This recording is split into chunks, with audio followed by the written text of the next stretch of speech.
با ابتکار فدراسیون فوتبال ولایت خطلون سرپرستی نشریه مقامات اجرایی حکومت دولتی ولایت روزنامه خطلون در دوره تعطیلی بهاری مکتب بچگان مسابقه کشتی ورزشی اوید به فوتبال خرد به خاطر گرامی داشت مربی شایسته جمهوری تاجیکستان رحیم ریزوماتوف برگزار گشت. در این سبقت زیبا که از 24 مارس تا 31 مارس دوام کرد 14 دسته ها از شهر و ناحیه های منطقه باختر در 3 زیرگروه میانی هم رقابت نموده. در نتیجه 4 دسته صاحب روخت به دور نیمنی‌های گشتند و برای زینه‌های افتخاری مبارزه بردند. سال پنجم است که در شهر باختر ولایت خطلون مسابقه کشتی ولایتی اوید با فوتبال بین کودکان و نورسان برگزار گشته ایستاده است.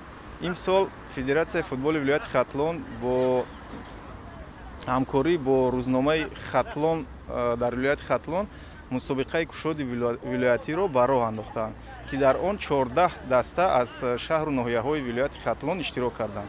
در مراسم جایزه سپاری مسابقه مذکور معاون اول فدراسیون فوتبال ولایت اسرائیل شریفوف، سرمحرر روزنامه ولایتی خطلون ناصرجان مأمورزاده، رئیس شورای سابقه‌داران ورزشی ولایت علی محمد میرزویف، سرمربی دسته خطلون اصلیدین حبیب‌الله‌یف و سابقه‌داران فوتبال شرکت داشتند. هیئت تدارکات ضمن سخنرانی اظهار داشتند که مقصد از برگزاری چنین مسابقه بین نورسان و دریافت بازیگران بالایوقت، تامین هوسمندی آنها، ترغیب حیات سالم و رشد ورزش، بخصوص فوتبال که از جمله سرمخلص‌ترین بازی ورزشی به حساب می‌رود روانه گردیده است. پس از سخنرانی و شادباشی‌ها در مراسم جایزه سپاری به اعضای دسته خطلون دوی شهر باختر که زینه سیوم مسابقه را اشغال نمودند با مدال‌های برنجی و فوتبالبازان دسته ارل ناحیه عبدالرحمن جامی با اشغال جای دوم مسابقه با مدال‌های نقره سرفراز گردانیده شدند. جایزه دار جای یکم مسابقه کشتی ولایتی اوید به فوتبال خرد میان کودکان و نورسان سال‌های تولدشان 2009-2010